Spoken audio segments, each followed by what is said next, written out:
اعوذ باللہ من الشیطان الرجیم بسم اللہ الرحمن الرحیم۔ محترم بھائیوں اور بہنوں، آج آپ کے سامنے میاں بیوی کی ازواجی زندگی سے متعلق معلومات آپ کے سامنے پیش کریں گے۔ تمام دوستوں سے گزارش ہے کہ ویڈیو کو مکمل دیکھیے گا۔ محترم بھائیوں اور بہنوں، میاں بیوی جسمانی لحاظ سے، جنسی لحاظ سے بالکل صحت مند ہوں۔ ہماری ازواجی زندگی بہت اچھی گزری تھی، لیکن اب کچھ عرصے سے میری اہلیہ بغیر کسی شرعی اور طبی عذر کے مجھے ازواجی تعلق قائم نہیں کرنے دیتی اور کوئی نہ کوئی بہانہ بنا کر مجھے ٹال دیتی ہے۔ تو اب شرعی طور پر میرے لیے حکم کیا ہے؟ جی، اس سلسلے میں شرعی مسئلہ یہ ہے کہ نکاح کے بعد ازواجی تعلق قائم کرنا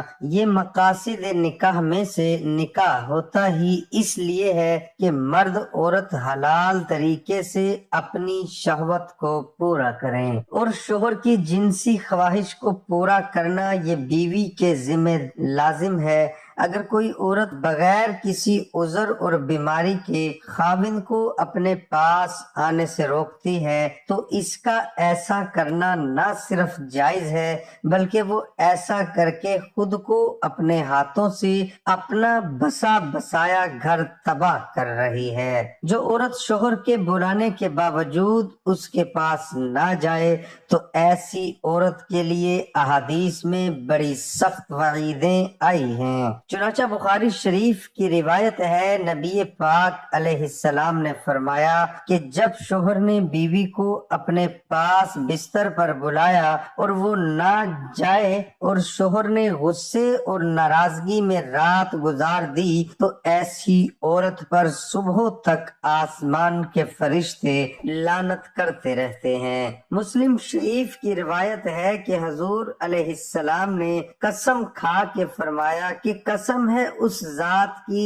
جس کے قبضے میں میری جان ہے، کہ جو شخص اپنی بیوی کو اپنے پاس بستر پر بلائے اور وہ بیوی آنے سے انکار کر دے تو اللہ تعالیٰ اس عورت سے ناراض رہتا ہے یہاں تک کہ شوہر اس سے راضی ہو جائے۔ اس طرح تیسری حدیث ترمذی شریف کی، حضور علیہ السلام فرماتے ہیں کہ جب کوئی مرد اپنی بیوی کو اپنی حاجت کے لیے بلائے تو وہ ضرور اس کے پاس آئے، اگرچہ وہ تندور پر روٹیاں ہی کیوں نہ بنا رہی ہو، یعنی تمام کاموں پر شوہر کی خواہش کو ترجیح دے۔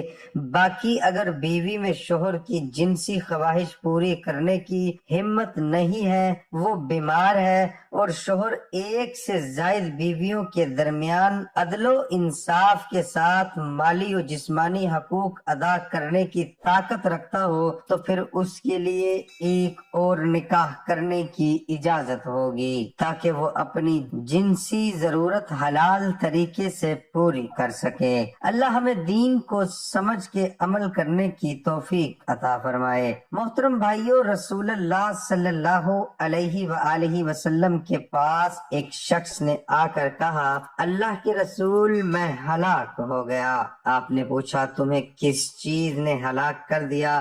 اس نے عرض کیا، میں رمضان میں اپنی بیوی سے صحبت کر بیٹھا۔ آپ نے پوچھا، کیا تم ایک غلام یا لونڈی آزاد کر سکتے ہو؟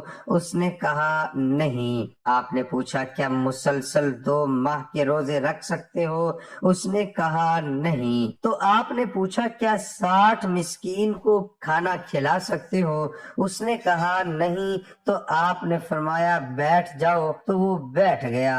اتنے میں آپ صلی اللہ علیہ وآلہ وسلم کے پاس ایک بڑا ٹوکرا لایا گیا جس میں کھجوریں تھیں۔ آپ نے فرمایا، اسے لے جا کر صدقہ کر دو۔ اس نے عرض کیا، ان دونوں ملے ہوئے علاقوں کے درمیان کی بستی یعنی مدینے میں مجھ سے زیادہ محتاج کوئی نہیں ہے۔ نبی اکرم صلی اللہ علیہ وآلہ وسلم ہنس پڑے، یہاں تک کہ آپ کے سامنے کے ساتھ والے دانت دکھائی دینے لگے۔ آپ نے فرمایا، اسے لے لو اور لے لے جا کر اپنے گھر والوں کو ہی کھلا دو۔ امام ترمذی کہتے ہیں ابو ہریرہ رضی اللہ عنہ کی حدیث حسن صحیح ہے، اور عبداللہ بن عمر رضی اللہ عنہم سے بھی احادیث آئی ہیں۔ اہل علم کا اس شخص کے بارے میں جو رمضان میں جان بوجھ کر بیوی سے جمع کر کے روزے توڑ دے، اس حدیث پر عمل ہے، اور جو جان بوجھ کر کھا پی کر روزہ توڑ دے تو اس کے بارے میں اہل علم میں اختلاف ہے۔ بعض کہتے ہیں اس پر روزے کی قضا اور کفارہ دونوں لازم ہے۔ ان لوگوں نے کھانے پینے کو جماع کے مشابہ قرار دیا ہے۔ سفیان ثوری، ابن مبارک اور اسحاق بن راہویہ اسی کے قائل ہیں۔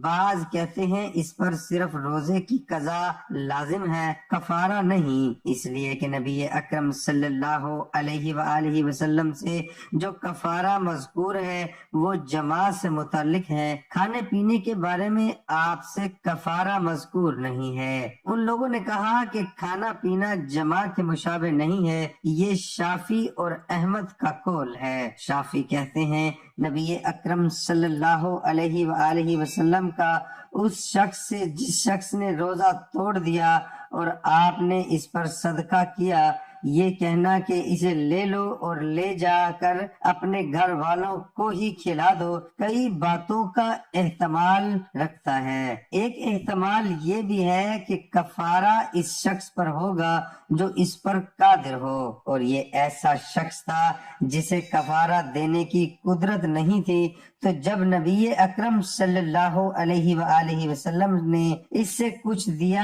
اور اس کا مالک ہو گیا تو اس آدمی نے عرض کیا ہم سے زیادہ اس کا کوئی محتاج نہیں، تو نبی اکرم صلی اللہ علیہ وآلہ وسلم نے فرمایا اسے لے لو اور جا کر اپنے گھر والوں کو ہی کھلا دو، اس لیے کہ روزانہ کی خوراک سے بچنے کے بعد ہی کفارہ لازم آتا ہے۔ تو جو اس طرح کی صورتحال سے گزرا ہو اس کے لیے شافعی نے اسی بات کو پسند کیا ہے کہ وہی اسے کھا لے اور کفارہ اس پر فرض رہے گا، جب کبھی وہ مالدار ہوگا تو کفارہ ادا کرے گا۔ محترم بھائیو، رسول اللہ صلی اللہ علیہ وآلہ وسلم نے فرمایا تمہارے پاس جب کوئی ایسا شخص نکاح کا پیغام لے کر آئے جس کی دینداری اور اخلاق سے تم مطمئن ہو تو اس سے نکاح کر دو، اگر ایسا نہیں کرو گے تو زمین میں فتنہ اور فساد برپا ہوگا۔